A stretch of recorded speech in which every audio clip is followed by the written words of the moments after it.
Yo, what's going on, everybody? This is the BeBall Jones podcast with Nelson Haskin coming back at it again, episode 31. This episode is a little special to us because this is our season finale. We're going to be wrapping up season one with this, taking a little break so Nelson can do his thing and focus during the basketball season.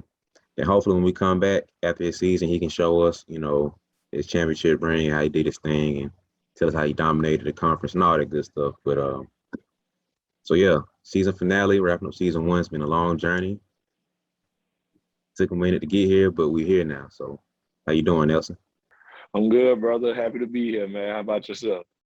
Yeah, man, I am good, man. I'm a little excited for this episode, man. So we are kind of jumping on the bandwagon of what just happened this past weekend. We had the NBA Hall of Fame inauguration. We had, Hall of Famers from Chris Webber to Ben Wallace, Paul Pierce. Paul Pierce. I can't forget about Paul Pierce. Tony Kukoc, Bill Russell got indicted as a coach, as well as I think maybe two or three other people, a couple of WNBA players. But we're gonna hop on along with that train and have our own Hall of Fame talk. But it's not gonna be the usual ones where we just kind of talk about, is is Klay Thompson Hall of Fame or not? Yeah, he is. Is Kevin Durant a Hall of Fame or not? Yeah, he is. It's easy and boring that a lot of people do. Like I'm not going to debate on nonsense. That's Few basically how. wins. Like, yeah, he's a Hall of Famer. Like, who cares? Like, duh. And when he retired 8 years later, 5 years later, we're gonna watch the speech. Exactly.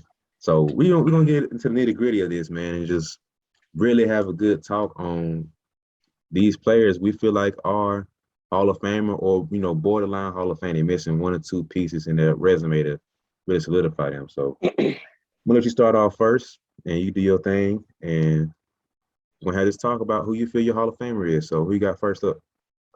All right, so first up for me, I'm going with Andre Iguodala.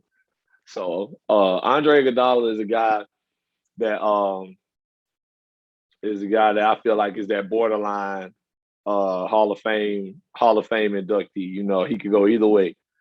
But if you ask me, I think Iggy is definitely a Hall of Famer for what he's done.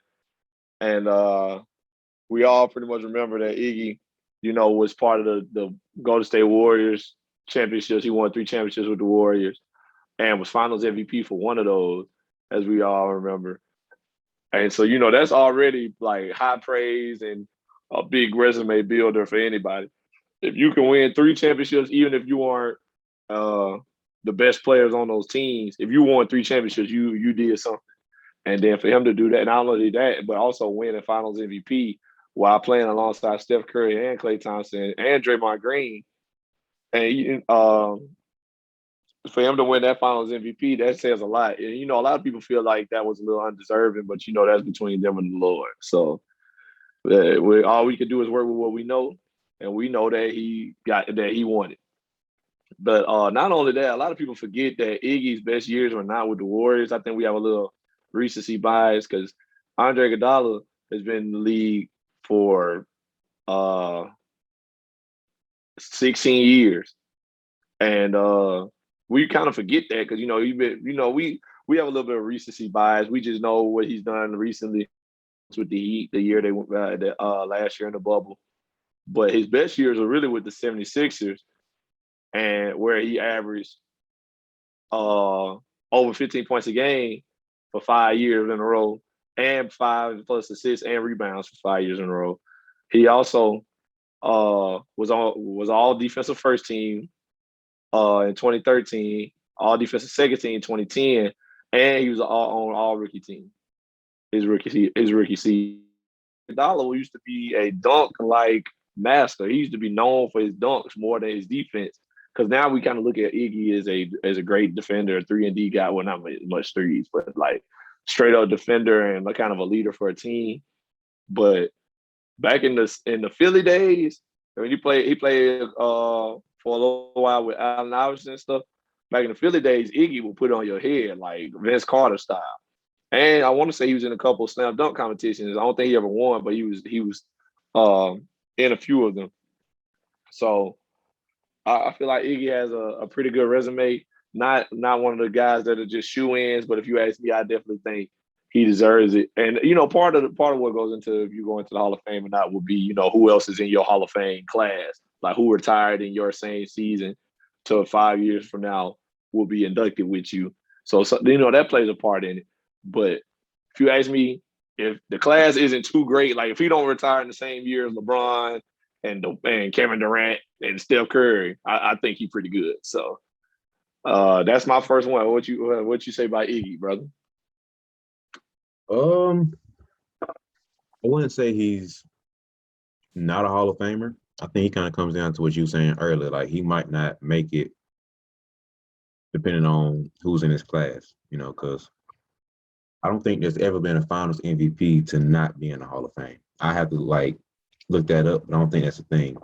Like you said before, some people can probably try to, not clown, but like take a little bit shine off his Final MVP because he's not, prestige enough to be like, he's not in the LeBrons, the Kobe's, the Dwayne Wades, the Jordans. He's not in that class when you think about players. He's been, for the most part, most of his career, he's been a role player. So I don't think people remember sometimes the Hall of Fame isn't just for the greatest of the greats. A lot of role players are in there as a, role player. So Very true. I think Iggy fits that qualifier of being there, not just as far as like numbers wise, he probably won't blow you away. But you think about his overall impact of the game and like how he meshes so well with the game right now. Like you said, when he was in Philly and he had to stop in Denver for a minute, he was arguably one of the best defenders in the league and arguably one of the best slam dunk players in the game too. So like that Finals MVP really had a huge bump to his, his career resume. So when we first had the conversation, when we first had the topic come up, he was one of the players I thought of too. And I feel like he overall is like, I won't say he's first ballot, but I think he for sure will go down to Hall of Fame at some point. I can agree with that. Like I said, it depends on who's in his Hall of Fame class also. So he might not be first ballot. He might just retire in the wrong year. So that play a part in it. But I'm glad that we do agree that Iggy most likely will be inducted into the Hall of Fame. I feel like like you said, I don't know if there's ever been a Finals MVP to not make. That's something I probably should have researched. We can look that up later, but he probably would be the first, or if not the first, the second or third. Yeah. So yeah, I'm pretty sure he'll slide in there. But so that's my first one, brother. What you got for option one? So my one probably has, I'm gonna be honest, mine probably is a little biased. Coming from a Bama boy myself, I'm gonna throw in a Bama boy that I love near and dear to my heart, man. So I'm going with DeMarcus Cousins, DeMarcus Boogie Cousins. That's my guy. Ooh. So I feel like he's in the Hall of Fame talk, man, because if we're going to be completely honest, I think a lot of people don't realize how great DeMarcus Cousins really was. When he was healthy, he was, I wouldn't even say arguably, he was hands down the best center in the game for a long stretch. I play him over Joel Embiid, over Joker, because he's doing what both of them were doing with less talent around him and killing. He was just almost, I won't say he's good as a passer as Joker, but he's not too far behind. He has a touch. He's just like Joker, maybe a step or two behind in the passing. The way Joel Embiid can go inside and out effortlessly, he can do it just like that, but look even smoother. And so he was putting up 28 and 10, 28, 12, 30 and 12, 32 and 14 night after night. Like, Boogie is a beast. Like, it's ridiculous. So he's a 4-time All-Star. He made 2-time NBA second team. And right now, as he's still playing, of course, he has 12,372 points. That's number 243 all time on the list of just NBA players. And so that's tough to leave off somebody who is, that high in his playing right. You're looking at his career, he averaging 20.4 points and then 10.6 rebounds. that's pretty tough to leave out. He's averaging 20 and 10. Like, I don't know too many people who are Hall of Fame players at that level of dominance who weren't 20 and 10. Now, granted, he doesn't have a ring. He doesn't have, that he probably won't go down as far as like David Robson. Like, you know how David Robson was that guy in his era. He was in the conversation with the Patrick Ewing stuff. I don't think he'll have that level of credibility to him just because he never played on a good enough team. Like the Kings weren't making the playoffs like that. So I don't think he'll have that level of respect over everybody. But people who know the game and know how Boogie could really play will respect the fact that what he did was special. So he was, I think, in my opinion, hands down the best center in the game for years. Like, probably over 5 years. I give him like a 5-year stretch at least of being the best center in the game. So I think part of like his dominance over the game is the way that he fits the game perfectly as being that traditional, but the ideal five in today's game and the level of dominance he would have, especially when healthy, qualifies him to be at least in the Hall of Fame discussion right now. So he's 31. He still has a few more years to kind of add to that resume. And I think that by the time he retires, I think he will find out. I think people will come to see why I call Boogie Hall of Famer. So what you think? I'm a Bama boy. We both some Bama boys, so I love Boogie too. Like Boogie, and you absolutely right. Boogie had that best big man in the league title to me also for about 4 or 5 years. In Sacramento, Boogie was a different animal. Like talking about 40 and 20 type games. And like not even shooting threes like that back then. He can shoot threes better now than he was then. Back then, he was giving it to you off the block, like, or working out face-up game type stuff. And like he still had a good passing ability and stuff. So yeah, I definitely feel where you're coming from, but I can't lie, brother. Like as it stands right now, I could not vote my guy in off what he's done right now. Like you said, he only 31. He can add to that resume, but his unavailability, the best ability is availability. You know, so he's been injured so much the past 3-4 years. We haven't really seen him. Mm-hmm. Like the last good few years, I remember Boogie having, or the last good year I remember him having was when him and AD was both in New Orleans before AD came to the Lakers, and then he got hurt. Like then that was like the snowball effect, and he got hurt, and then that's when he went to the Warriors. I want to say the next season, and he was hurt there the whole time. He played for a little while near the end. He played a good bit, but they didn't win the ring. Then he got hurt in that off season. Pickup. It was like, oh man, like, and like, I remember when the video came out, guys was looking at it like, part of it hurt him. Like, where'd he get hurt at? He just fell and like he not his knee hurt. So his unavailability, I'm not holding that against him. I'll just throw that in there, but his unavailability has been a little too great in my mind. And like you said, the being top 250 scoring, that's not high enough for him to be as absent as he's been. And I know that's part of it. And like that's similar to like Bill Walton. Bill Walton was like the most dominant big man in the league for a little while for my basketball heads out there that remember or know about Bill Walton. But he won a championship. I want to say he won 2, or he won a championship and lost he went to the finals twice and won once and lost once or something like that. Yeah. So he got that ring and was a valuable player in the ring and winning it. So that resume build. I feel like that's something Boogie's missing. Maybe if Boogie had an MVP during his dominance or something like that, or maybe even a defensive player of the year in that dominant stretch, I give it to him. But without any awards other than, All-Stars and first time and all NBA teams and stuff, without any other awards, I don't think I can vote him in right now. But we'll see if he can get healthy and bounce back and see what he can do from here. Because he only, like you said, he only 31. He probably got maybe 4 good more years in him unless he stays getting injured. Maybe if we can get 4 more good years out of Boogie, we can see what he can do. But as I stand right now, I can't give it to him, man. I'm gonna be honest, bro. I can't even fight back with it, man. Just because I agree, man. But like I said, that's probably my Bama bias kicking in, man. I love Boogie in his game, man. So it hurt me to see him not be healthy, like you said, maybe the past 3 years, I think, maybe 4 years now. Because, like you said, the last time we really remember seeing Boogie was in New Orleans. I think he Right. was there for 2 years, and they played great. I can't even fight back, bro. That's like I said, it's probably my Bama bias kicking in. So I feel it, brother. I just wanted, I think he's not completely out of the way, like you said. He's a 4-time All-Star, so it's not too bad for him. He's a 2-time second team NBA.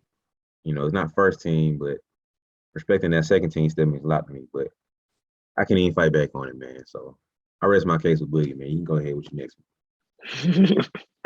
All right, bro. So for my second one, I got none other than Lemon Pepper Lou Williams. Gotta throw my boy Lemon Pepper Lou in there. Shout out to Shannon Sharp for coming up with the Lemon Pepper Lou name. So Lou Will, as most of us know, as the basketball heads know, is the Mr. Six Man. Uh, Lou been in the league 16 years, made the playoffs 10 of his 16. He's played for 7 different teams: Philly, Atlanta, Toronto, LA, Houston, and then the Clippers, and now Atlanta.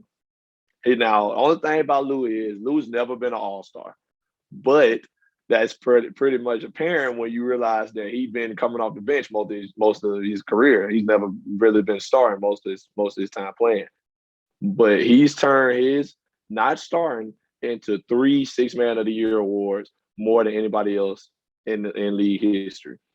So that just says a lot about being a great role player. Like you said, there are great role players who have made the Hall before. He's only averaged 14 points a game for his career, but coming off the bench for the majority of his career, that's still saying a lot. And he has 15,000 career points. So I feel like that's big for one player who comes off the bench the majority of his career to average 14 and still have 15,000 points. Like, I wish I could find out exactly how many games of his games he started. I probably could with some more digging and some more research, but I wish I could see like how many games he played and how many games he did not start. But that's some information that I couldn't really find. But I just would like to know what like percent of games did he not start and still get 15,000 points? Because I know he probably didn't. I know he did not start more than he actually did. And then, so not only did he do that, score 15,000 points playing majority off the bench and win 3 Six-Man of the Year awards. 2 years ago, when not 2 years ago, year before this past season, his teammate Montrezl Harrell won Six-Man of the Year, and he was literally the runner-up for the award. So he could have won it a 4th time. I feel like if you feel like Manu Ginobili should make the Hall of Fame, then you got to throw Lemon Pepper Lou in there too. So that's my case with Lou Will. I feel like as long as he's not in too great of a Hall of Fame class, he in there. So I rest my case with my boy. So what you think about Lou? Lou is my guy. I like Lou. Mm. But Hall of Fame, I wouldn't say he's not a Hall of Famer for sure. I feel like he's close to Iggy where it depends on his class he's in. I think he might make it after second or third, maybe 4th shot. He'll get there, but off top being a first ballot, I don't see that happening. But Lou definitely deserves a lot of respect. Like you said, coming off the bench and accumulating all the success that he's had. Like you said, him coming off the bench was a blessing and a curse because, like you said, the starters' minutes goes a long way. You start the game off, more than likely finish the game. But Lou has become like a finisher for most of the teams he had. But when you're not, a lot of coaches early in his career wasn't knowing how to use him, didn't know how to use him properly. So he missed out on a lot of points and stuff. And so, like you said, I looked it up and he started about, if I did the math correctly, about 11, 12% of his games he started. Um, he find numbers. He's played 1,067 games, started in 122. So whoever want to fact check me, go ahead, feel free.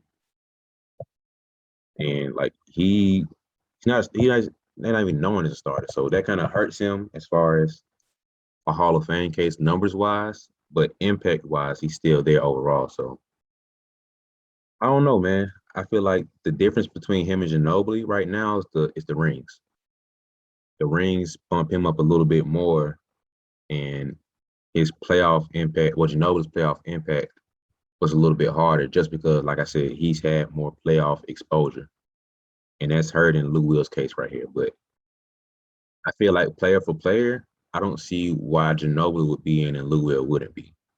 So I don't feel like Lou Will would be first ballot just because of the rings. And I feel like Ginobili also has that time with the big three Spurs. That helps him out a lot. Because I feel like if he was just, if Ginobili wasn't with the Spurs and he would have been a bounce around like Lou Will was, he'd probably be very similar to Lou Will's case, to where he's just another six man and he's held back. So I feel like player for players, case for case, Lou Will should, if he's not first ballot, he definitely should be second or third ballot. So I feel like Lou Will is a Hall of Famer at some point. And if people aren't respecting him now, they should before the Hall of Fame. So I agree with you on Lou Will, man. So that's my guy too. Another thing I meant to point out that the Basketball Hall of Fame is just that Basketball Hall of Fame, not the NBA Hall of Fame. So, that's why you see women from the WNBA get in and coaches and stuff like that. Like, it's not all about what you did in the NBA. Like, it's about everything, your entire body of work. Like, Coach K gonna be in the Basketball Hall of Fame when he retire, because he's supposed to retire this year. So one stat I forgot to throw out is that Lou Williams is the all-time highest scoring player in Georgia high school basketball history. And that still stands to this day. He recently got passed by a girl who scored the most points in her career, but he's still the highest scoring male. So I guess we still count that, highest scoring men's basketball player. But for a long period of time, Lou, like I said, Lou been in the league 16 years. Mm-hmm. He came straight to the league out of high school. So that means 17 years ago, Lou Williams became the highest scoring player in Georgia high school basketball. And it stood all the way to now. So that's another thing. And he was a McDonald's All-American twice, and Georgia High School Basketball Player of the Year twice, I want to say. So he got a resume. Like, beyond just the NBA, like, he has a resume. And he came straight out of high school, went straight to the league. That's saying something also. Mm-hmm. So, but you already said you agree. I just forgot to throw those 2 cents in there. I was too stuck on the NBA stuff. But yeah, I'm glad we agree on Lou. So what's your second option, my brother? I have to go to the real six man in Jamal Crawford. That's the Jamal OG six Crawford. Man. That's this guy is solidified. I think he's first ballot. That's how strong I feel about him, man. So he's very similar in Lou Will's case, man. He most of his career he hasn't been deemed a starter. He has 3-time 6 Man of the Year award under his belt. That says a lot. He's going down as probably not number one, and most people would, but he's probably top 3 or maybe top 5. That's as low as I can give you, top 5. Handles all time. Like, as far as handles package, he's going down top 5. You could argue say top 3. And he recently passed up, when his last season that he played, he passed up, I think it was Ray Allen. Either Ray Allen or Reggie Miller for the most 4-point plays. And that's interesting. That's a very interesting stat for you to have. And it's just like, man, like, out of all the people to have it, Jamal Crawford got it. So I think that's a small little, it's not a big thing. It's not nothing to be just blow you way out the water, but it's like a small little nugget to throw in his resume. Similar to Lou Will, not an all-star. He doesn't have anything like that on his resume. But once again, I don't know too many guys who played most of their career as a six man, and Making and all they're stars. yeah, like you're not going to be looked at like that. That's probably going to be used against you. Like, oh, he can't even start in his team. Why should he be an all star? That whole deal. So I just feel like that shouldn't be held against him in his case because he solidified himself in a whole nother realm as far as impact to the game and impact to the culture of basketball and impact as far as the identity of a six man. Like I feel like he paved the way for the Lou Wills, for the Jordan Clarksons and everybody to come through. Probably even Ginobili a little bit. I don't know, but he really like made it a thing to where being come off the bench is cool. Because growing up, nobody wanted to come off the bench. It was weak for you to come off the bench. Right. And he come making it cool now. Coming in with the street ball and one mixtape handles. Oh snap! And he come off the bench. Oh yeah, I want to come off the bench too. So I feel like more than just his impact is bigger than just stats and the numbers and everything. Like 3 times $6 million a year means a lot with 3 different teams, and the impact that he had is making the six man being cool and making it popular and acceptable is a huge thing. So I feel like that is what will go down, and his handles too. That will go down. That's his resume as far as why he's a Hall of Famer in my book. So say about that. I like this one, man. I can't lie. This is an interesting pick. Like real similar to Lou, but like different in a way still. But I gotta agree. I don't know if he gonna make it. If he do, he probably gonna be second, third ballot, maybe. Like I don't think he first ballot Hall of Fame, but I think he deserved to be in there. And I would like to see him get in there. Jamal Crawford is a great guy. Like I just from hearing him speak. I mean, I ain't never met him personally, but just from hearing him and seeing him on things, like he seems like a good person. Yeah. Seems like somebody who put the work in. And this is my own little personal thing, but I can't lie. I feel like if you got your own move named after you, you a legendary player. Yes. That's just my mind. So like when guys take fadeaways, they be like Kobe, like legendary. When guys take step backs, they be like this James Harden step back. Like Yep. you feel me? Guys like that, legendary. Guys pull up and transition for three. They think they shoot like Steph. Or if a guy pull up from dang near half court, like this man is shooting for Dame Lillard range type stuff, Steph Curry range. Guy drive in real hard, bully somebody, lay that thing. This boy think he LeBron. Like I feel like when you get them moves named after you and you get your name put in like the basketball history, like you feel me? It might not be in no record books, but Yeah. hoopers know you. You feel me? You legendary. You part of the culture. That's the word I'm looking for. You part of hoop culture at this point. And that man Jamal Crawford can say that. This Yep. man got the Jamal Crawford layup, the drive in, behind the back, hop step lay. And to this Yep. day, I can't do it. I still can't do the Jamal Crawford.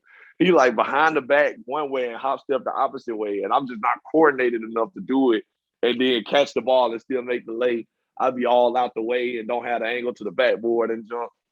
Yep. Like, but yeah, I feel like once you get your name put into that basketball culture, you there. Like, and our kids won't know it like that. But for the majority of my life, I can remember the Jamal Crawford layup.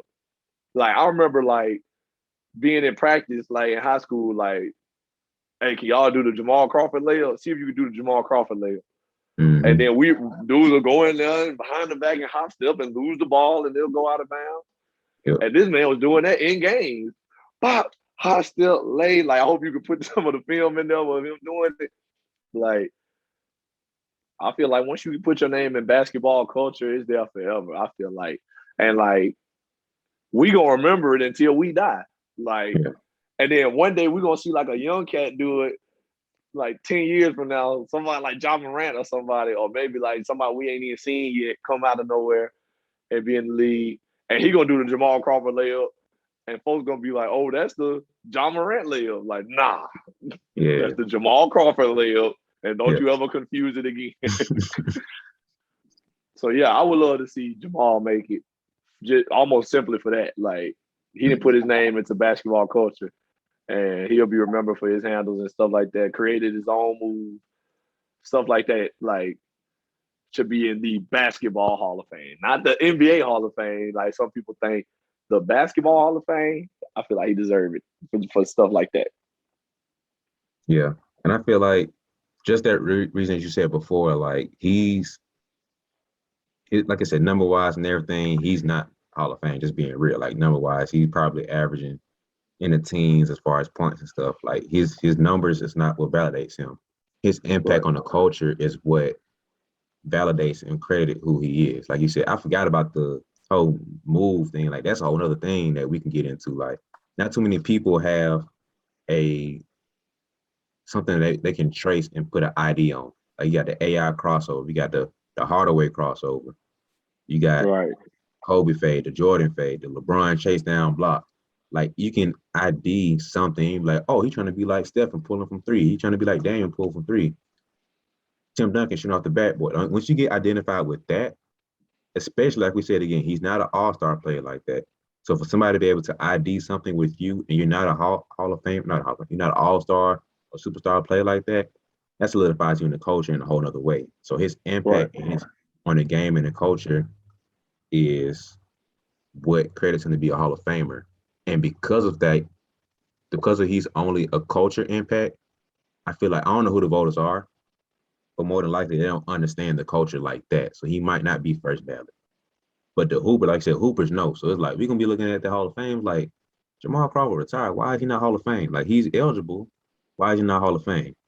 So it's like I feel like he should be first ballot. I'll go ahead and say I'll stand firm on that. He should be first ballot. But will he be? Simply, it depends on the voters. The voters, I'll say that. So the voters know what's up and they understand his culture impact. He should be, and I think he will be. I don't care who's in his class with him. I think he should be first ballot. But will he be simply off of the voters probably not understanding? I think so, and that's kind of sad to say. So,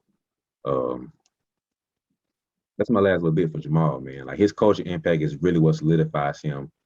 Like there's a lot of people that we can name as far as greats, the Kareem Skyhook, the Dream Shake. Like we can identify so many things to so many great players. What's the Charles Barkley? What does he have? Oh, nothing. We can't name anything to him. No, that's not Barkley. I love Barkley, but it's like so many greats that we have in the game. We can't ID something, a move or a shot or something tied to them. Jamal Crawford is one of those few. And I feel like his impact as far as that, like his creativity is off the charts. Like he makes some stuff on the fly. Like he's just ridiculous. So that man should be Hall of Fame. I feel it, bro. But unless the dudes voting come off the street wearing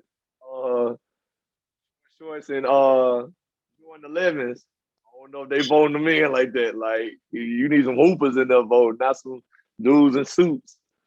They need to go to a random park somewhere in LA or something and be like, hey, y'all feel like Jamal Crawford should be in the Hall of Fame? They were like, yeah, bro, you ain't never seen anybody do this. You feel me? Hey, if they ain't never wore that 3XT, now I'm questioning if they really understand his impact, bro. That 2X man, and 3X. you ain't never wore the 2X shorts. The 2X shorts, dude, between the legs, you had to get real low and jump. And one shorts, bro. If you don't understand what we're talking about, there's a good chance you will not be voting Jamal Crawford in.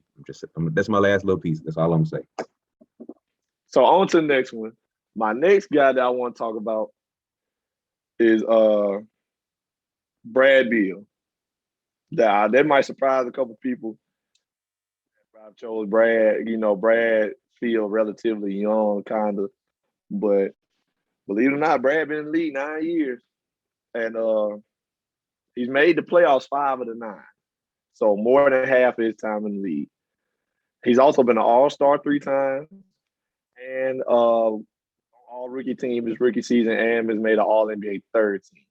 Surprisingly, never made an All-NBA 1st or 2nd team, so that's kind of hurting his resume. But he's one of the few players to average 30 points a game in the season, and he's done it twice now. He's averaged 30. He averaged 30 in 2019, 2020, and then last year or this past season he averaged 31. So he's averaged 30 twice in his career. He's sitting at 13,000 points, 2,000 rebounds, 2,000 assists. So not really Hall of Fame totals, but like I said, he's only in his 9th year.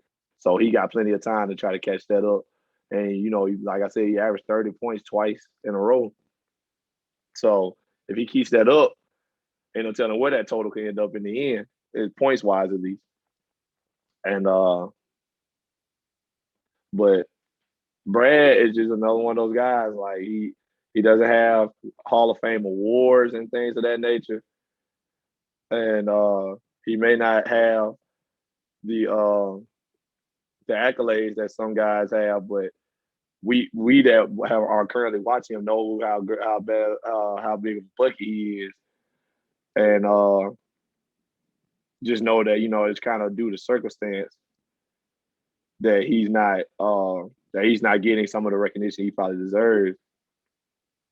And then also by the way, Brad Beal was named Mr. Basketball in Missouri, where he's from. He's from St. Louis. He was named Mr. Basketball in Missouri his senior year, so basically the top high school player in his senior year. So I feel like guys like Brad have a place in the hall, maybe not first ballot with other guys that may have being the LeBrons and the James Hardens of the world. But I feel like if you were a certified or proven bucket in your time, and somebody averaging 30 points per game, led the league in scoring once in his career, may do it again, I just feel like you have a place in the Hall of Fame, in my opinion. I would hate to be averaging 30 multiple years in the NBA and not getting any recognition in the end. I'm on record saying that I wish Brad would leave Washington, but it don't look like he's set on doing that right now. So we just gotta hope for the best. But all right, so what you say about Brad? I really like Brad, and I think that as of right now, I wouldn't consider him Hall of Fame.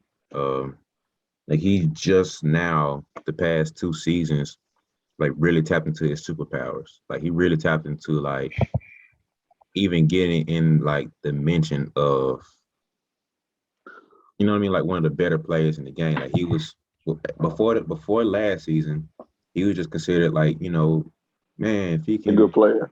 there's a really good player, get in the right situation, can do this in the third. So it's really early in his career, and it's too early to really call Hall of Fame. Like I said, he's only been an All-Star a few times. No real awards. Rookie of the Year, little stuff. I mean, rookie team, All NBA. But it's like to be Hall of Fame worthy. He doesn't have the culture impact like we just talked about with Jamal Crawford. He doesn't have any type of substantial awards to be like hang his hat on like Iggy. So not to say he won't ever get there, but as of right now, as we're recording this podcast and putting it out, I wouldn't consider him Hall of Fame. I understand that also, but I feel like so let me ask you this: name me every player off the top of your head currently that you know for sure is average 30 points a game for an entire season. Just current players. Can you think of some? KD, Steph, Dame, LeBron, probably Giannis. 30.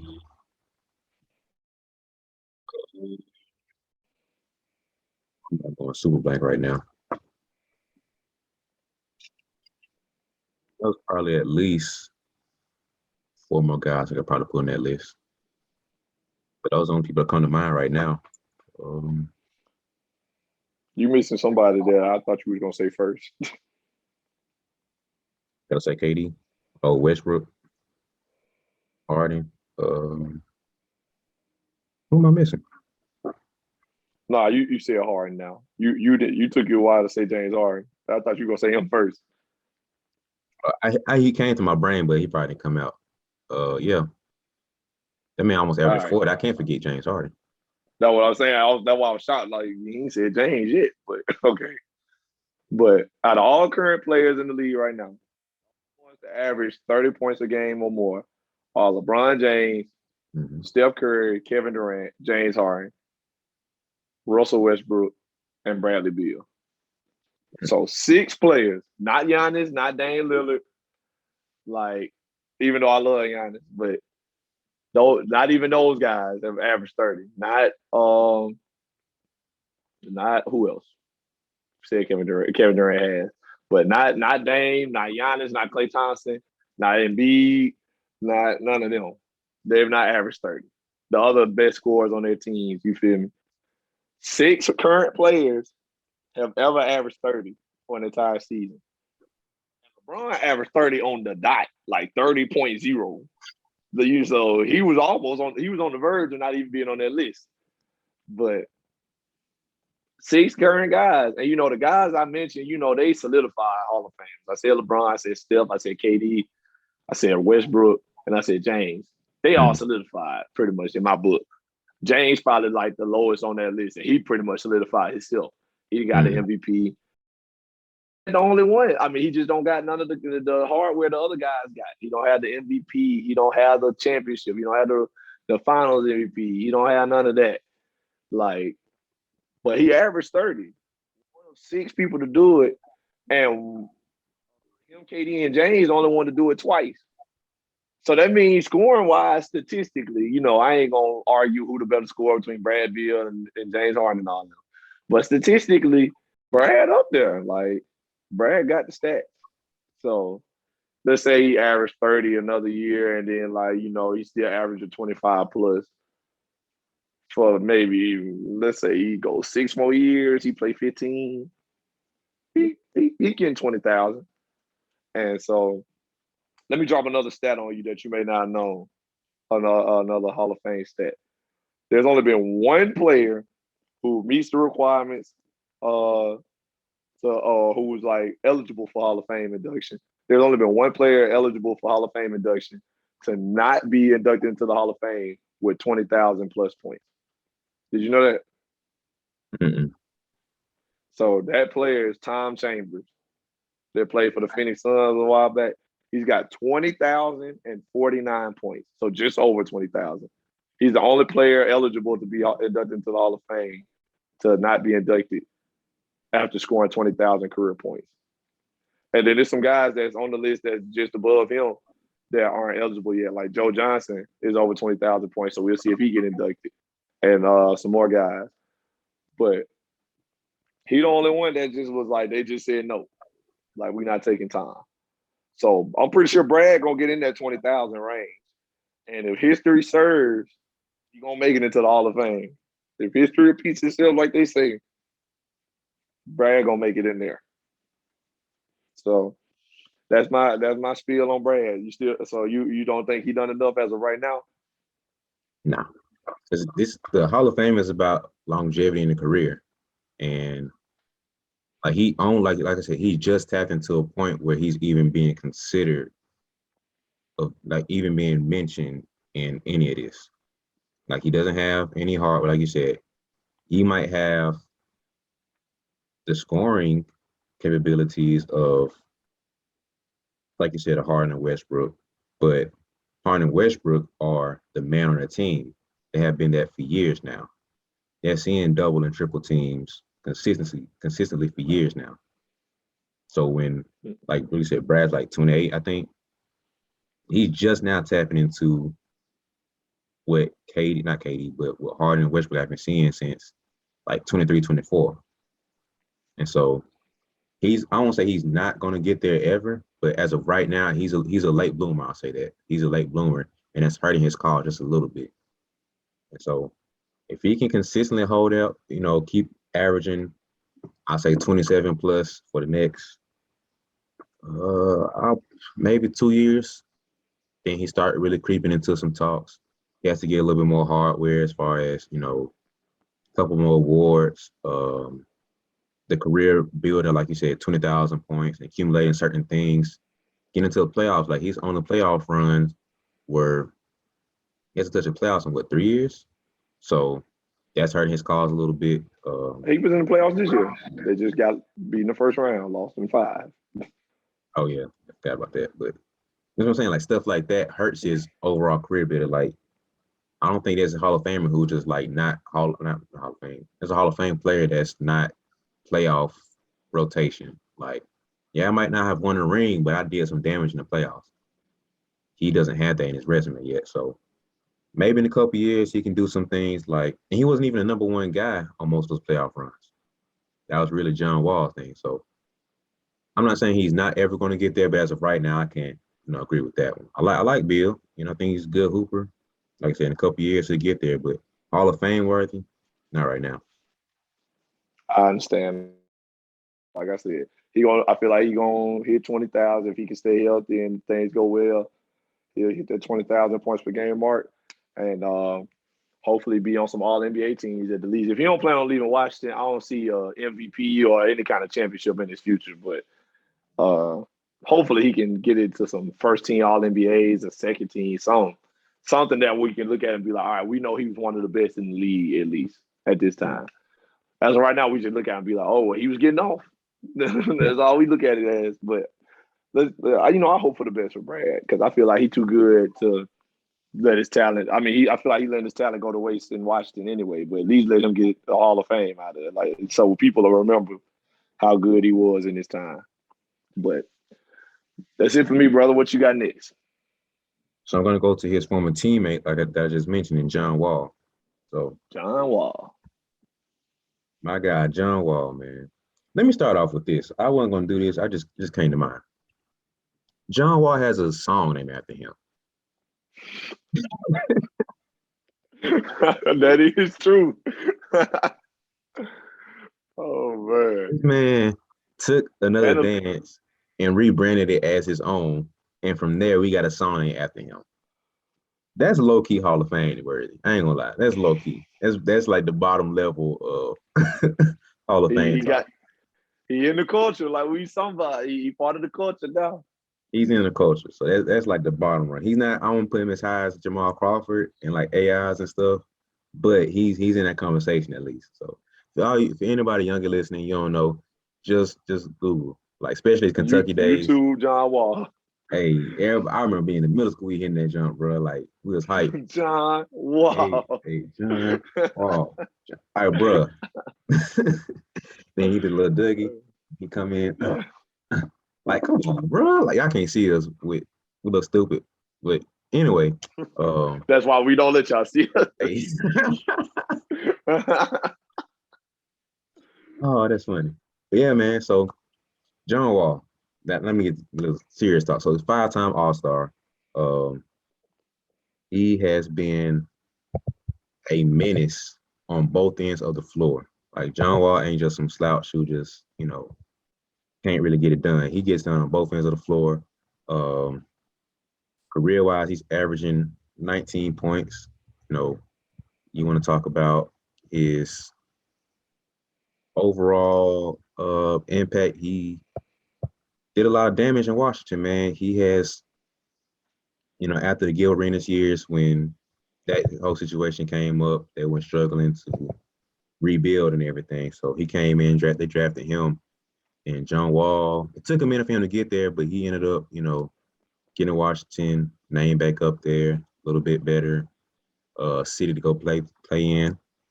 And once he hit his stride and got things going, boom, 5 straight All-Star appearances. Only thing that's been hindering him has been injury. Early in his career, he struggled with the lack of a jump shot, but he kind of figured it out late in his career before, injury hit him again, and that took him out for 2 years basically. So I feel like overall you can't leave out somebody with that impact. So it's like if Brad Beal's going to be in a discussion, you have to throw John Wall in that discussion, especially when John Wall was the captain and leader of those teams and organizations. And right now he's at 11,000 points. Almost 12,000. So I feel like he can creep into that 20,000. Even with him, he's really a pass first point guard. Like his thing is not really scoring. Can he score? Yes, but he's way more of a pass first point. He's really almost a true point. He's just very athletic and quick and fast. That he's just takes advantage of that. And so he has 5,500 assists, so almost 5,600. He'll get there pretty That ain't soon. bad though.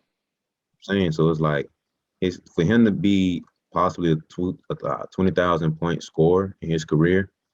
He could possibly creep into maybe he's 31 right now, so I don't know how much he's gonna have in the tank, but he could possibly creep into having maybe 7,000 assists, maybe depending on how long he plays.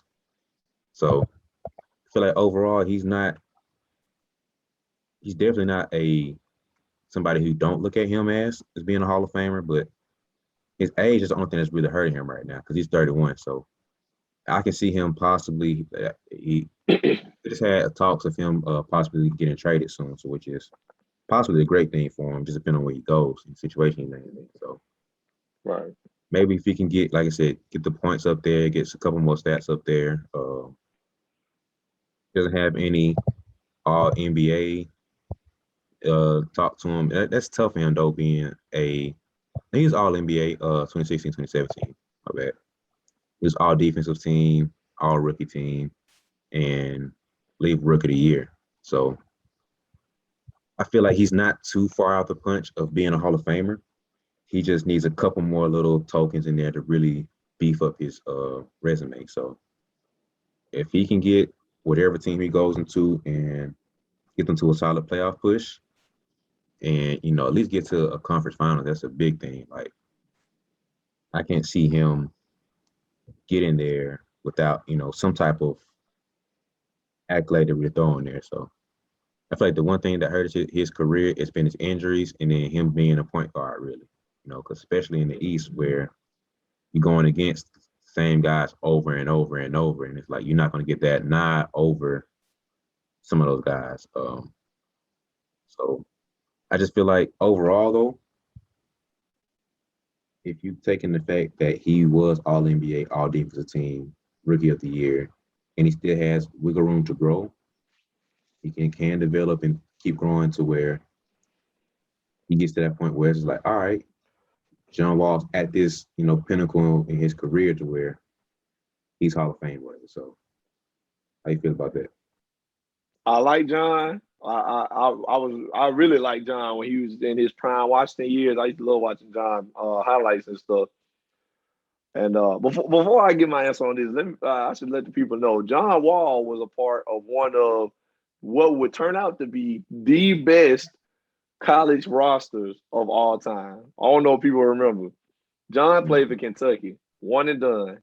And his 1 year at Kentucky, they had John Wall, your boy DeMarcus Cousins, Eric Bledsoe, and Patrick Patterson, all at the same time.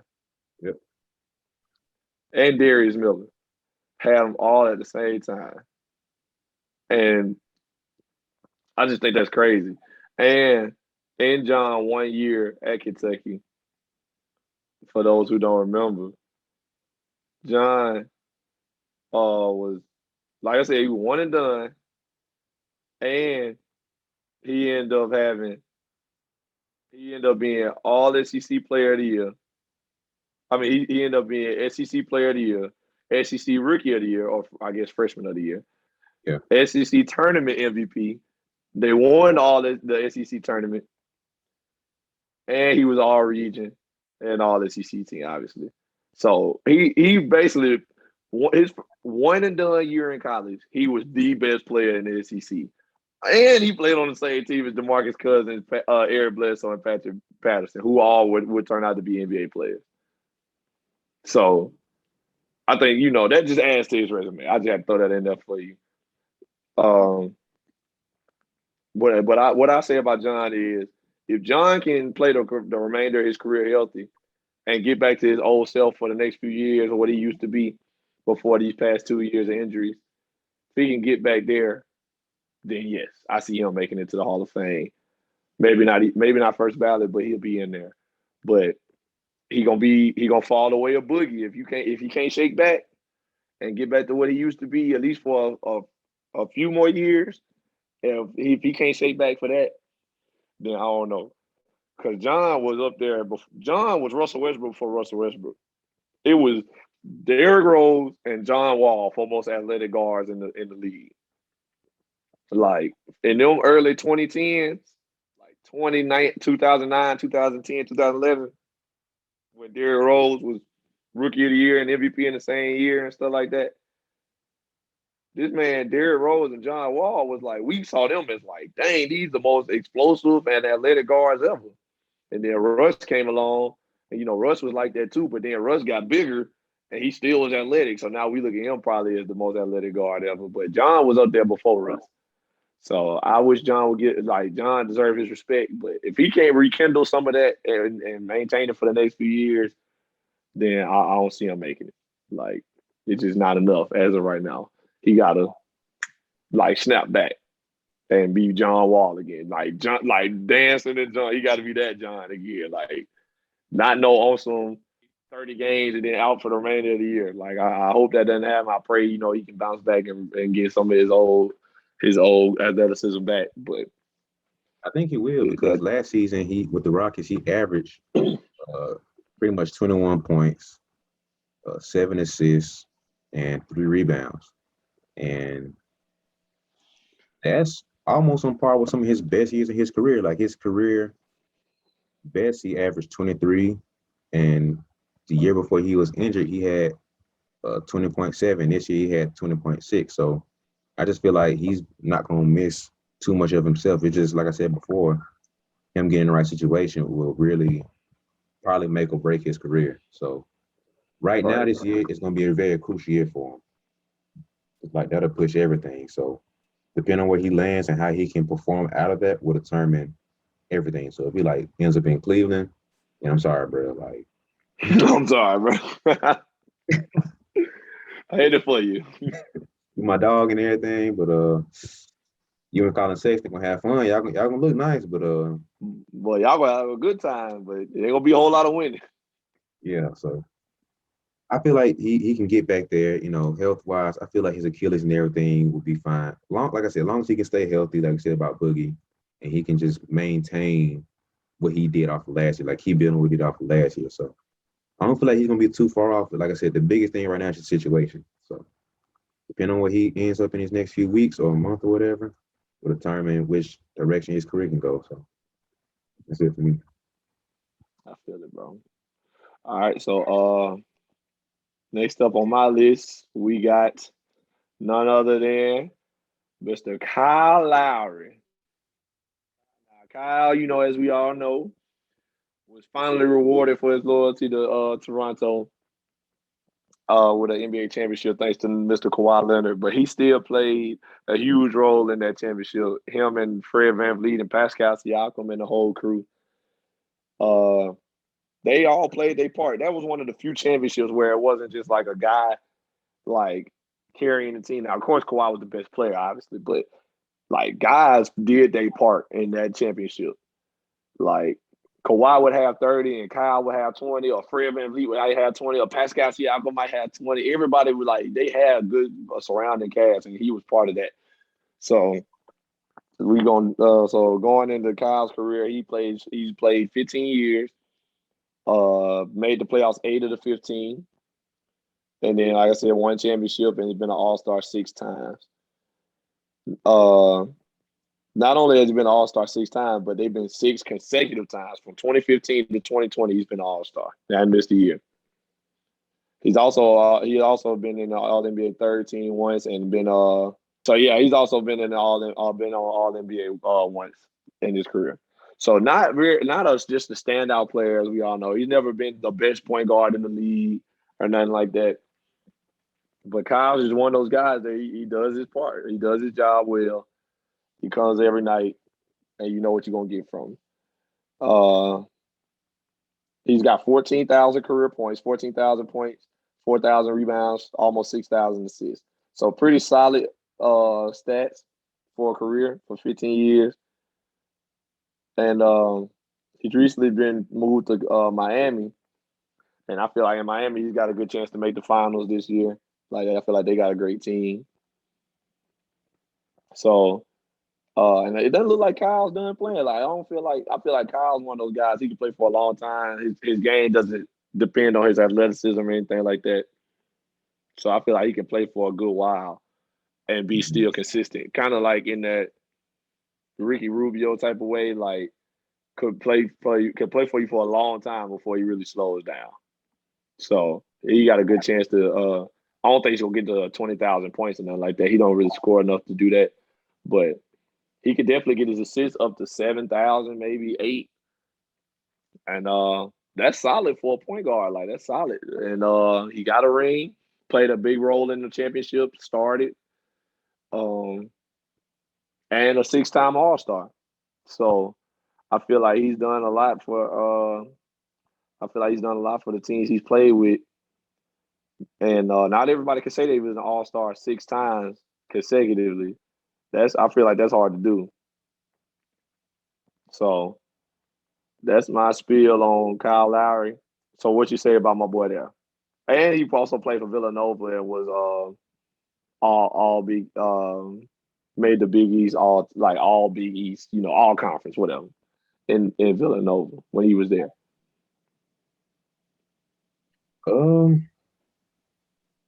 I wouldn't say he's not Hall of Fame, but if I think his ring bumps him up obviously a lot more than a lot of guys on our list. True. I think he's one of the few people who was a winner before he actually won. And I respect that a lot. He played the game the right way. He's a very smart player, very tough player. And like you said, he's a 6-time All-Star. That's more All-Stars than everybody on my list, at least my little group. So and I respect that, man. Like he's been a baller. Like I said, he's been a winner before he actually won. And him being in Miami, that's a perfect fit. Like Miami's one of those teams that you get happy to see certain players go to. Like the Spurs are kind of that team. But like Miami, I always love Miami's culture. Like, of course, I was a D-Wade guy, but like taking D-Wade out of it, it's something about Miami I still like, and I respect how Miami is. So him going there, for happy for him, even if he doesn't win a ring, you know what I mean? So I feel like he'll get a little bit more respect, especially playing with Jimmy Butler and Bam and the rest of those guys. So, but his career overall, man, I feel like he might not be first ballot, might not be second ballot, but I feel like if he could have got another All-Star or two, and if he can get another ring, I feel like that'll help his cause a lot more. And like you said, him getting that ring with Kawhi, he was the number 2 guy overall. And it wasn't like he was just, one of the just another guy. You know what I mean? No offense to Fred VanVleet, but if we have to rank the level of players we're going to go through, Kyle Lowry's going to be number 2. VanVleet's going to be falling somewhere by the wayside. No offense, So right. Your level of impact to that ring means a lot too. So I feel like that boosts up his credibility a lot. Smart. That's tough, man, because he's never really been a number 1 guy on a winner.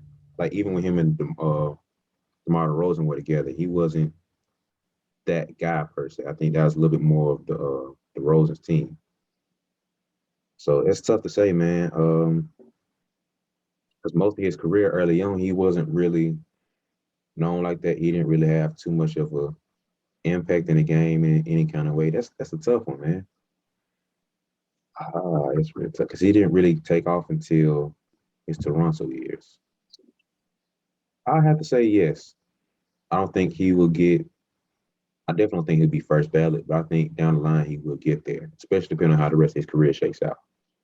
But I would not be surprised if he does not make it, if that makes sense. No, I feel it.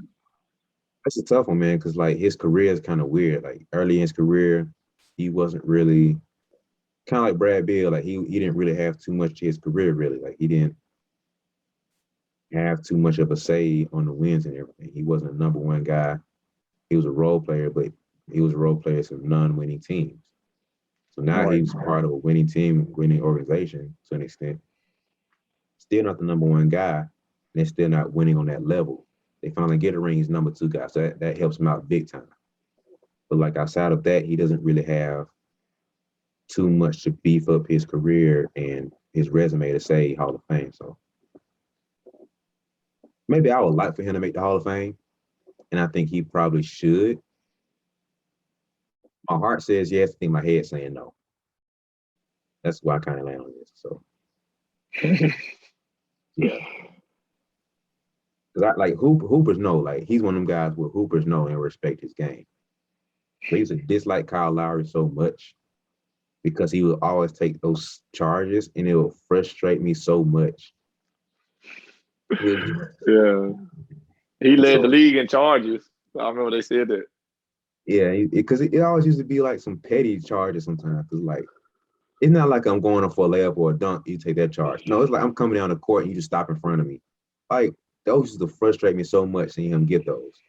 I'm trying to get the ball inbound. I'm turning around trying to get the ball over the court. And he's right there trying to take a charge. I used to hate seeing those so much. So like they made me dislike him for a while, but I respect him overall. So my heart says yes, Hall of Fame. My head says no. Mm. And that's my answer. So that's And that's last. Well, that's funny, but all right, I'll take that. I mean, a lot of people probably would say yes, a lot of people probably would say no. So I understand how you feel, but for me, I feel like the rain put him over the top, in my opinion. That's just me, though. mm-hmm. I'm not mad at But it, go man. ahead, bro. Like I said, he's one of those guys that he can hoop, and he's respected within certain circles. So I'm not completely against him making a Hall of Fame, and I feel like he's up there. But I feel like the ring started his conversation for real, for real. Like without the ring, I don't think we would even be discussing that strongly about him, especially since he was always at most the number 2 guy. So yeah, so my guy we're talking about next is actually his new teammate and Jimmy Butler. So Mr. Jimmy G Butler. The G stands for gets buckets, as the play-by-play guy likes to say. He's a 5-time All-Star, 5-time All-Star, 4-time NBA third team, 5-time defensive second team. He won a gold medal in 2016. He has been one of the most interesting guys in the game to watch, especially of late. Nice. Jimmy gets it down on both ends of the floor. He is a late bloomer, which hurts him a little bit.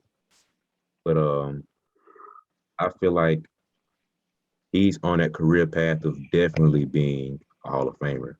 And I feel like if he had a ring right now, I feel like that makes him like I feel like he's probably close to that Kyle Lowry discussion. But the thing about him is he's had more top dog status. Like he's been a number 1 guy since years with d.rose when he was out, so he's been holding it down both ends of the floor. Leadership, like he's a winner because everywhere he goes to, he changes the culture and impact of the team. And it's very tough to do. Like for you to be a guy in a whole nother locker room and everybody listens to you, or at least should listen to you. We ain't gonna talk about the Minnesota days, which is funny to me. But Still funny. that boy, that's hilarious. Y'all don't want to win. Like anyway, that's another conversation. But for him to have that type of impact, and without him being, a LeBron type of guy, KD type of guy, says a lot. So I feel like he's always been in the top 5 shooting guard discussion the past at least 5 years, I'll say. So this man can definitely get he has the most noticeable stats of everybody else that I've mentioned. He's the 5-time All-Star. He's been on the NBA third team multiple times, defensive team multiple times, the gold medal. So he's I'll say head and shoulders above John Wall in my opinion. Head and shoulders above Boogie in my opinion. And I cannot put him over Jamal Crawford. But I love him, But I feel like Mr. Butler is on his way. I can't say right now for sure, but I feel like give him another year to beef up his numbers and everything. Because right now he's at 1 second. So he had 11,000 points because early in his career he struggled to get the playing time and everything, and he had that tough year where he moved around a little bit with Minnesota. So that issue messed him up some because he wasn't playing as much, and him being in that situation, his teammates friction messed with him that year. Because if I don't like you, I'm not gonna pass you the ball, I'm gonna play you the same way. So hurt stats a little bit that year. But 11,000 points. He has 2,500 assists and 3,300 rebounds in his career. So not bad numbers. I just feel like overall he can definitely beef that up to where when you look at his winning impact, because he went to Minnesota, we were like, oh snap, he's going to be able to shake that team up. He's going to get them young bucks right, and they're going to be able to play together. That didn't work out as we thought it might have, but it's not his fault. Went to Philly. Oh man, that's championship contender right there. Like he was that pivotal of an impact player to where everybody was scared of him. Of course they had Joel and Ben and everything, but he was the missing piece to where it's like, yo, he can make them a winner now. They fell short, and we felt like he would have came back and they could have possibly been a contender again, which he didn't. But that's the level of Yeah, but player. they just ain't re-signed him. It ain't that he didn't want to come back. I remember them talking about that. He said when they lost in that playoff run, he said first thing he thought about when the game was over was like, dang, like I might not be back. I might not get to run it back. I find that sad, but I understand him, business of the game. But go ahead. So yeah, he, like I said, he didn't come back, and now he's in like probably heaven for him being in Miami because he has a structure and he don't have to like watch over everybody like he used to do in Minnesota and everything. Probably feel it a little bit too. So I feel like he's on the path to where like Miami has a really good team this year, and I feel like they're in position to I think they're my underdog team to win the ring this year. I have to sit down and really think about that, but they're probably my underdog team to win the ring. Of course, the Nets are first, second, and third choice. But first, second, and third. The Bucks second. Stop playing with us. come on now, it's a whole other conversation. But come on now, let's be real. You got Kyrie, James Harden, and Kevin Durant now. Come on, and they might get LaMarcus Aldridge back. Hey, we got Drew Holiday, Chris Middleton, and that man. Anyway, we ain't gonna go there. It's not the episode for that. But Jimmy Butler is a Hall of Famer, man. That's where I see it. So gold medal Hall of Famer, defensive team add to the Hall of Famer, all NBA teams add to his Hall of Fame. He has multiple of all of those besides the gold medal. So I feel like that adds to his resume of him being a Hall of Famer. So what do you think? Oddly enough, yeah. Throw Jimmy buckets in there. I like Jimmy. And another thing that you ain't mentioned about Jimmy, out of all the people you've mentioned so far, he the only one been to the finals. So True. Jimmy, then he led his team to the finals. Not even arguable. Like led his teams in them young bucks. Yeah. Jimmy buckets, Tyler Hero, Duncan Robinson, Bam Adebayo. Andre Iguodala was there. He's coming off the bench, but he was a big role player. But Jimmy led his boys. He led them young bucks to the finals. And then now this year they got Kyle Lowry at the one. Now they got basically a little almost all-star five. Like not all-star, but like top tier star lineup. Kyle Lowry, Tyler Hero, Jimmy Butler, and Bam Adebayo star. Could go Jimmy at the 4 if you want to do that. That's kind of small. And then Duncan Robinson in there. But either way, like you got talent. Like that's tough. And so I say throw him in there. The gold medal is definitely a big boost to his resume. And then the finals appearance and being a pivotal part of whatever team you went to. From Chicago when D.Rose got hurt, he stepped up and came number 1 to Minnesota, which didn't work out, but I feel like he was number 1 while he was there over Cat Towns. and then gets sent to Philly, where he's not number one because of Embiid, but I feel like he's definitely number two. And he was big for them in the playoffs, even though they didn't finish. I think Embiid got hurt that year too, though. Mm-hmm. But big player for them. And I really feel like if they brought him back, they would have made a good run if Embiid could stay healthy, possibly making it to the finals. But now he in Miami, leading his young bucks, and they follow him. And I feel like that speaks volumes also. And so I feel like Hooper's throw Jimmy in there. Hooper's let Jimmy take that walk and get that jacket, get become Hall of Fame. He done a lot everywhere he went, minus Minnesota. And so his finals appearance, I feel like put the finals appearance and the Olympic ring can agree with Jimmy Butler being Hall of Fame. I'm done then, bro. I did my job. So what you got next? You did your job. Huh? All right. So for me, last but not least, my Hall of Fame questions. I did Kyle Lowry. Now I got to do his boy DeMar Derozan. Game lead DeMar out. DeMar been in the league 12 years. He's made the playoffs 6 of those 12, so half of his career he's made the playoffs. Been an All-Star 4 times. 4 of those, not all 4 consecutive, but 3 of them consecutive. 3 out of the 4. He was 2014, skipped 2015, then 16 through 18, all All-Stars. So spent majority of his career with Toronto, as most people know, and then he's been in San Antonio the past 3 years. And just got sent to Chicago, and they looking pretty good. They like they're gonna make some noise. They looking like they might make some noise over there in the East and finally get Chicago back in the playoff contention. So we'll see how that go. And then DeMar has also been on there All NBA second team and third team once in his career. And he's averaged 20 points for a career, which is pretty good for a 9-year career. I mean, not 9, 12-year career. Still, he's averaging 20 points a game all 20 seasons. I mean, all 12 seasons. He's sitting at 17,000 points a game, almost 18,000. And he's only played 880 games. So that's not a whole lot. So he's been doing well for himself scoring-wise.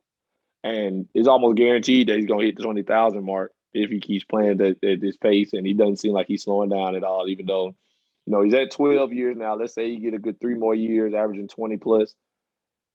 He's going to be in the 20,000s, most likely.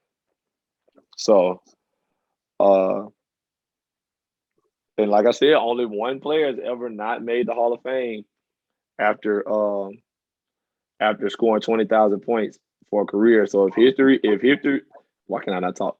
So if history serves us right, DeMar Derozan will be in the Hall of Fame after a couple more years scoring the way he does. And hopefully, Chicago gives him a chance to compete for another playoff spot because, his days in Toronto, if there was never a man named LeBron James, who knows what DeMar DeRozan would have right now. Because the Toronto Raptors were number 1 in the East multiple times during LeBron's 9 straight finals appearances. And they got put out by LeBron several times. And you can't even say got put out by Cleveland because he got put out by Cleveland and Miami. So now we just say he got put out by LeBron. Mm-hmm. It was that bad. So he also was Pac-12 All-Tournament MVP and and all Pac-12 tournament team. So he did his thing in college. He played at USC. I don't think I said that. So at USC All-Tournament MVP. And won the Pac-12 while he was there. So, DeMar, like I said, like another guy that's not just a big name, big standout player, but a guy that's been consistent, done his work, done his job every night out. You know what you're gonna get from him. Average 20 a game for a 12-year career so far. If he keeps that up, he's gonna pass the 20,000 mark and almost pretty much guarantee himself a Hall of Fame ballot. So, I mean, I really made the case that he should be in there or he will be in there eventually. But like as of right now, do you think he'll be in it? If he retired today, if DeMar Derozan made the tweet or the Instagram post and said, "This is it for me," would he be in the Hall of Fame? I say yes, and I feel like he's almost in that Reggie Miller. Reggie Miller, I don't know what I can think of right now. He's in that Reggie Miller category of just ran into the man every time. And Ran into the man. Great job, great career, but you can't rack up those certain accolades just because you ran into that man every time. Like Reggie Miller had one finals appearance and he had a couple Eastern Conference Finals appearance, but you ran into the man, you ran into Jordan. Same with DeRozan. They were number one team in the East. They had a couple Eastern Conference Finals appearances. It looked like this might be the year for them to get there. Then we think of LeBron James. Never mind. It's not happening. First couple years we had a thought they might have a chance. And then it's like I think after that third year we were just like, nah, they just can't get over that LeBron hump. I think they had 1 year where some people kind of throwing them in that conversation, like, man, maybe this might be the year. LeBron smacked him again, so that hurt And him. it's crazy because he be beating them, like not even going to 7, like getting swept, number 1 seed. It'd be bad. I think the best they had might have been 6 games 1 year, and that's it. Like that's the best they got was 6 games with LeBron. You feel me? I think they might have had 1 year where it was close when LeBron. I think LeBron had that jumper over them, that game winner. That might have been. I have to sit down and think about it more. But LeBron hit the game winner in Game 6 to close it out. So he just ran into that man every year. But he's been super consistent, like you said. Like out of his 12 years, I think 7 of them he might have had 20 points a game and more. Even with that, he had like 2 years where he had like. Let me look at it real quick. So he has multiple years where he averaged 20 plus. The other years where he didn't average 20 plus, his rookie year where he had 8. After that, he had 17. After that, he had 16. After that, he had 18. After that, he was an all-star. And everything after that was 20 plus point games. And he almost hit 30 1 year.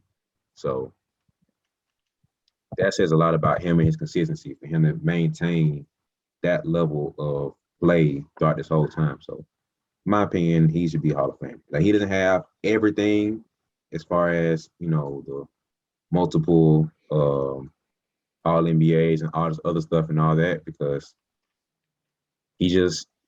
sometimes he just doesn't outshine other guys. Like his game isn't too fancy and glossy. Like he used to be known for his dunks and athleticism and everything, but his overall game isn't just going to get attention over a D Wade back when he was in his career, over a Kyrie in the East. So it's like part of that issue was playing against more flashier players that just name grabs and they had better seasons, So I feel like he should be Hall of Famer because I don't want to disrespect him by saying Hoopers no. Not to say disrespect, but like he's more than just a Hoopers no type of player. Like he's actually built up numbers. Yeah, this ain't Jamal Crawford. Yeah, this ain't like Jamal Crawford. We don't have the numbers. He has numbers to back up his game too. Like his game's not gonna be flashy like a Jamal Crawford and get the numbers and stuff as far as the fan votes and everything. Because he had the fans vote, he wouldn't be nothing for real. But Hoopers know to respect him, So in my book, he's a Hall of Famer too. So I agree. Appreciate that, brother. So wrapping it up right here with my guy. I'm also coming from a former Pac-12 player. He was their rival at UCLA. And he's a dog in my book, man, with Mr. Kevin Love. If y'all listen to that other episode we had, y'all know how I feel about K Love. He's a dog. All right. My guy, Kevin Love, was a 2016 NBA champion. Of course. He was a 2012 gold medal winner. He's a 5-time All-Star. And as of this point right now, he has 13,000 career points. So that's just number-wise. Let me forget that this man is a beast. When I say beast, I mean like an absolute destroying monster on the rebounds when he gets on the boards. He has 8,100 career rebounds. He has, I don't know if he get to that 10,000 mark. He might. Depends on where he goes in his career. I feel like he could get there, but these last few Cleveland years been hurting his soul. It's been hurting my soul to watch him. Well, I ain't even watching him, to be honest with you, but to know he's there struggling, hurting me too. So I feel his pain. yeah, I feel your pain, bro. Like I can't even watch you. I can't bear to see you suffer like that. But yeah, man. He had a couple of injuries and stuff. And plus, just not wanting to play. To be honest with you, like he's probably been hurting his basketball soul to sit there and be in Cleveland with that talent. No offense to them, but Cleveland ain't there yet. So yeah, Kevin Love, man, he's a Hall of Famer, bro. Like the ring got him there. He's a gold medal winner player. He has a 5-time All-Star, and he could possibly get to 15,000 career points. I don't know about 20. He could get there. It just depends on where his career shakes out at the tail end. Like, he should have been traded from Cleveland 2 years ago. I don't know why, but should have been gone, especially after LeBron and Kyrie left. So should have Boy went and said, "Free had my guy." free him, bro. Like he's already 32, so no 33 now. So give my man some good years before he retired, bro. Like you don't want to be like losing his mind in Cleveland. Let him lose his mind in Los Angeles, Miami. Like let him go to a good city, But he's a dog, bro. Like if anybody knows Minnesota Kevin Love before he teamed up with LeBron, I think that's what hurts him. People remember how he was with LeBron. He was like the scapegoat for a lot of stuff. But Yeah, before he played, there's a reason why LeBron wanted him on that team. Like, let's do right. some thinking here. Like LeBron don't want to play with anybody. He wants to play with dogs, people who can hoop. He wanted Kevin Love. Kevin Love was putting up 40 and 20, 30 and 30, 20 and 20 consistently. Like it wasn't just like a 20 point game and then he just go quiet for the next 30. No, he was putting up 20 and 20, next night putting up 30 and 20, next night putting up 40 and 20, next night putting up 30 and 30. Like, who does that? He Nobody. was a monster. And so it's like just thinking about his level of dominance. Kevin Love, in my opinion, had a stretch, maybe about 2 years. I would have given him the best power forward in the game. Like young, out of shape looking Kevin Love. He was that dominant where he was just like, ain't nobody putting up the numbers he putting up. Now, was he dominant as far as the wins? You can only win so much by yourself, bro. Like he didn't have any help And around him. And so that's my dog, man. Kevin Love should be in the Hall of Fame. He's the only guy on my list to actually win the ring. Um, he has the gold medal. I think Boogie has the gold medal too. I forgot to mention that. But him and right. Butler and Boogie got the gold medal. So you put all that together, plus the points and the rebounds and his actual. I feel like the storyline helps him out too of being that dominant of a player during that time period. Like his numbers as far as the 20-20 point games, the 30-20 point games, the 30-30 point games, the 40-50 point games with the 20 rebounds. Like all that accumulates for him to be in the Hall of Fame player. So how you feel about my guy? Yeah, man. Put him in there. Put him in there. He got the ring. He got the gold medal. He got the stats. He had the dominance in his time, in his prime time. He was dominant. Considered top 3 power forwards. I don't know if we'll say number 1. During that dominance, bro, KG and Tim Duncan was still in the league. So I don't know. I was there. No. Man was a monster. Like putting up unreal numbers, Shaq-like numbers. And he was all of 6'8" and chubby for a little while in the league. Like, it's crazy. So yeah, I say put him in there. I can't even argue with you. Like, he need to be in there. Like, Yeah. it's just one of the things, man. That man was too good at his time. Won his ring, got him a gold medal. Like, ain't too much more you can ask. And he gonna probably get to 10,000 rebounds if he can get a couple more good years out of his career somewhere where he actually want to play. He probably get to 10,000 rebounds. That's a high, upper echelon type number. So 10,000 rebounds and 10,000 assists. If you get north of them, you did good. Like in your position, 10,000 assists, point guard is a great point guard. 10,000 plus rebounds, a good big men. 20,000 plus points are good players, like good scorers. Mm-hmm. So he can get that 10,000 plus rebounds. I feel like he first ballot. Like he's still right now probably first ballot, but like 10,000 Yeah. plus rebounds plus everything else, like put him in there. Don't even argue with him. Yeah, man. So my guy K Love, man, like I was fanning out over him. He's a dog, man. Like he was killing, bro. Like it's crazy what he was doing. So that wraps up our 5 and 5, man. But I kind of want to throw two other guys in there at you real quick, just to see where your head's at, just real quick. So Go ahead. I was I'm debating ready. on having this. I was debating on having this guy on my list, and he got a couple stats and awards and everything that qualifies him over a couple other guys that have on my list. But he's not a fan favorite right now. But people have to remember how good he was before the hate turned on him. So how you feel about PG-13 Paul George? Paul George in the Hall of Fame. Yes, sir. I don't know his career stats and all that, but I'm pretty sure, yeah, he should be good. If I had to guess, I'm pretty sure he'll be fine. Like he should make it in there. I don't know if he ever gonna win a ring. I don't know if he ever gonna win an MVP. Now he played with Kawhi Leonard, and I don't know how that's gonna shake out for the rest of his career.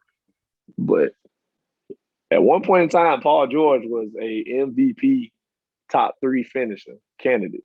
Like it was him. I want to say it was him, LeBron, and James Harden, or him, Anthony Davis, and James Harden, something like that. And James Harden ended up winning it that year, but he was a top 3 finalist for the MVP.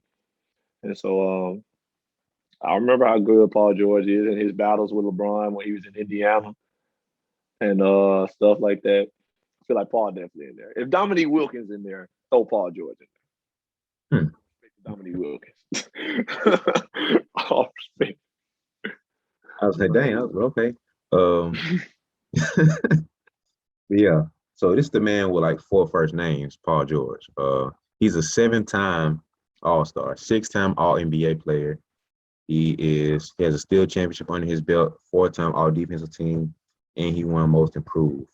For his career average, he has 20 points, 5 rebounds, and 3.5 assists. No, my bad. 6.5 rebounds and 3.5 assists, 3.5 assists. Career totals, he has 14,000 points, almost 2,500 assists, and 4,500 rebounds. So not bad numbers. I think his career scoring, I feel like he will hit the 20,000 points. And what year is that's he in, did you say? 11. It's 11th year. No, this will be his 12th year coming up. He'll get there. Yeah. He gonna get there. He's scoring 20 a game. He got a good amount of time left, barring injury.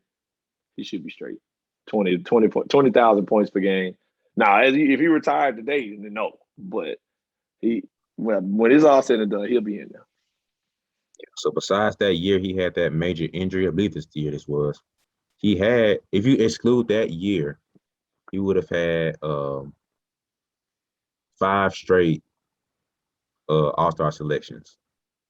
So not too many guys can be consistently an All-Star. Like it's one thing to be an All-Star here and there, but consistently have that run like that, that says a lot about him. So, and like once again, excluding that year, he averaged 20 straight points for all those years except one of them. So I think Paul George, people have to remember that Paul George was and still is a real hooper and a baller. Like he's just not some guy who just a clown. Like he just getting attention because of crazy stuff. He can actually hoop. That's why we know him, respect him. So I feel like Paul George should be a Hall of Famer. By the time he's said and done, I feel like he will be. So now, last guy I want to throw at you, man. This guy's near and dear to my heart. He's a lot of people will go to war for this man and will fight anybody any type of disrespect that might come to his way. He will fight him over. D.Rose, the youngest MVP ever at 22 years old. How do you feel about him? I had to preface my question with the answer. Ooh. Hey, I can't lie. D-Rose, for all that is missing out of his career, he got more hardware than some guys that didn't play 15 years. Like, for all the years he did not play or played very few games, he got more hardware than a lot of guys. This man, D-Rose, Rookie of the Year, youngest MVP ever, and now Sixth Man of the Year. So, wait, no, not Sixth Man of the Year, but he was in the running for Sixth Man of the Year. Almost won it. My bad. If he would have won, then oh my goodness, he'd have everything.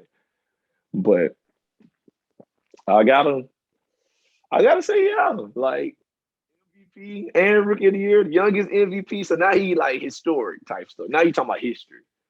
Like stuff like that, just to have a MVP might not be enough to put him over the hump, but to have the youngest MVP, now we talking about something. Now we talking about history.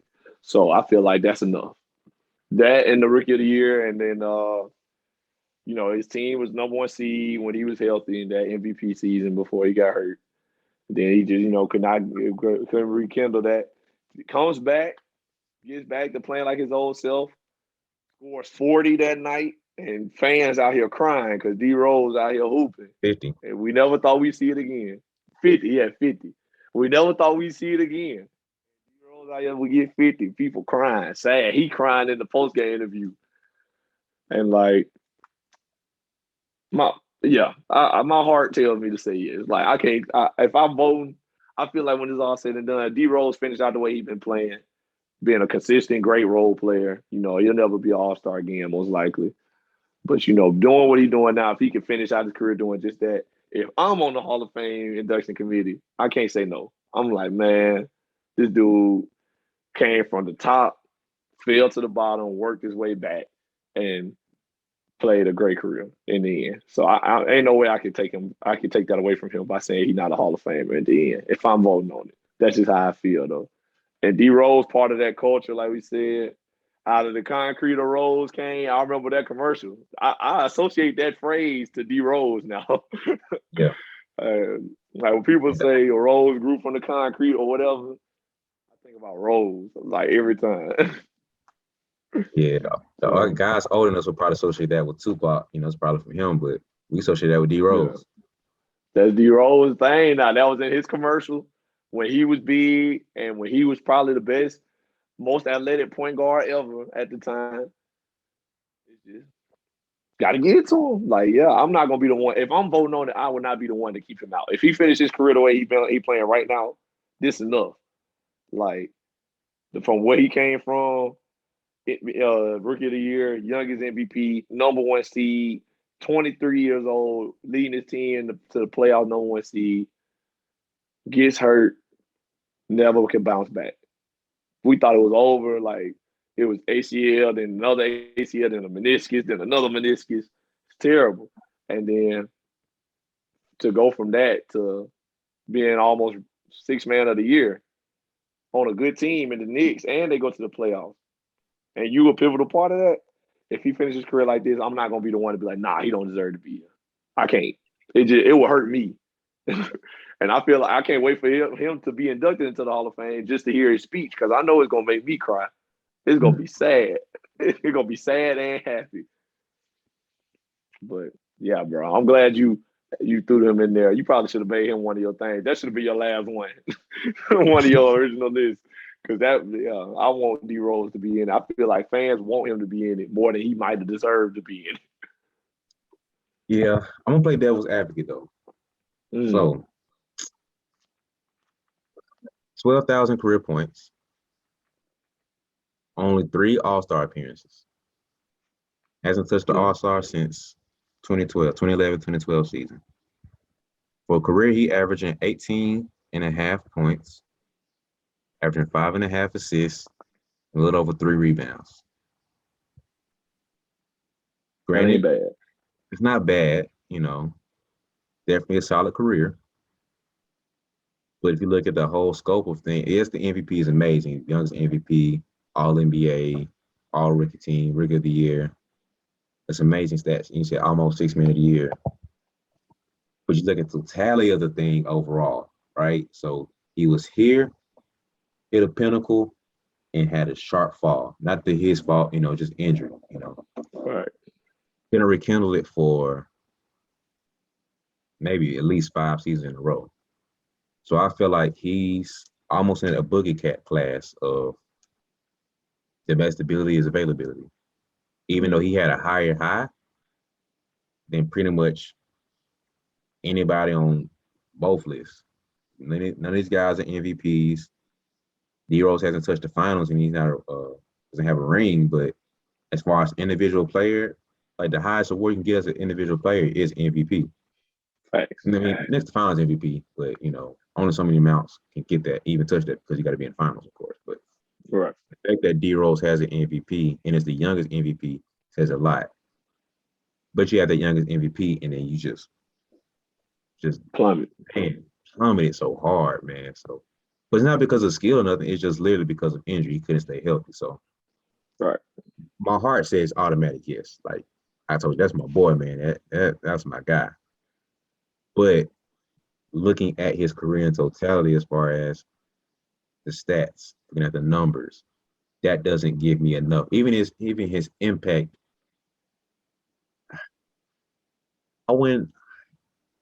It's debatable who had a bigger impact with him and Jamal Crawford. That's debatable. But I feel like I wouldn't be necessarily mad, but I feel a way. I'd be in my feelings a little bit if D-Rose didn't make it. Oh yeah, definitely would. Even if he ain't first ballot, like slide my boy in there. Like for somebody to go from the top to the bottom, work his way back to the middle, like that's enough in sports, in my book. He was at the top for a while, like for a short period of time, but he was there. Youngest MVP and a rookie of the year. Plummeted to the bottom. We thought he probably wasn't gonna play again. Then he worked his way back to the middle. And now he's consistent. And so I just don't take that away from him. We all know and hope, well, at least we can dream of what we thought he could have been. Mm. And so the fact that he made it back, like just don't take it away from him. That's how I feel. Don't take that away from him. Let him still be recognized and awarded for what he did. Yeah, and I was looking at it, man. Another guy that comes to mind who has very similar career path of him is Grant Hill. Right. Right. He was promised to be the next Jordan, and he was LeBron before LeBron, all this stuff, right? Injury took him out, and his career's never the same, just a role player after that. Grant Hill was a 7-time All-Star, 5-time All-NBA selection, and he never won an MVP or anything like that. So, as a personal career awards or anything like that, he's not on that level. He won Rookie of the Year and everything, but he's a Hall of Famer, right? Yeah, we definitely throwing D-Rose in there then. You see what I'm saying? So, like, career-wise, he averaging 16.7 assists. 16.7 points. Nothing crazy. D-Rose averaging 18. Career points, though, he has 17,000. I can see D-Rose getting close to that, depending on how his career pans out. I could probably get over to 15. I'll say that. He probably get close to 15. Depending on how his career plays out, he can probably get around there. So, if they're throwing Grant Hill in there and he didn't really do too much more, he didn't reach the high that D-Rose had. And D-Rose was actually probably top 3 to 5 players in the game, not just position, but players, especially when talking about MVP year. So yeah, you might absolutely be right. 2011, 2010, 2011, yeah. He was in talks. He was in talks. It was like LeBron, Wade was still up there because that was around that time the Heels came together. Mm-hmm. And D-Rose was up there. So he was in the mix. He gave us some legendary battles between him and the Heat, him and the Celtics, And this might be a lot of our heart speaking here. We might be super biased, but I don't even mind it, Just like Boogie. Might be a Bama boy. Boogie, get that nod from me. So, but D-Rose, man, like, it's crazy. So, I feel like if Grant Hill gets there, I don't see – you can't give me enough evidence to say why Grant Hill can't get there. You can't give me enough evidence against Derrick Rose since Grant Hill got there. So, thanks. Yeah, I'm with you, bro.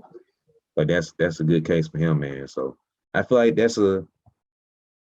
of all of them, that might be the most debatable one. But I don't think that's going to sway my answer either way, just because that's my dog, man. So that's it for me, man. I just want to throw those last two at you and see where your head was at with those two, because those are kind of interesting people to look at and to discuss as far as this conversation goes. So that's it for me. Well, all right. That's a wrap from us here at the B-Ball Jones podcast. Not just for this episode, but for season one. Uh, it's been a long, crazy ride, man. Like we really made it to what we consider the end of our first season, and 31 episodes in, and I just want to say, before we cut it off, like I appreciate y'all that have been listening, and appreciate y'all's consistency and bearing with us, and knowing that we this something we just getting off the ground, and we do the best what we got, and we appreciate the support that y'all give us, and it means the world to me. And I want to say before I appreciate my guy Brian. This is like y'all know this is the B-Ball Jones YouTube channel and everything that we put it on. So this was B-Ball Jones stuff before it was me, and that's why we say the B-Ball Jones podcast with Nelson Haskins. So it's really mostly thanks to him that we even can do this, and that we even started this, and that I'm a part of it. So I appreciate you too, brother. And we can't wait to come back to this. We're gonna let my season end, and Brian still trains, and he can this gives him opportunity to go watch the kids that he trains and does things and do things like that.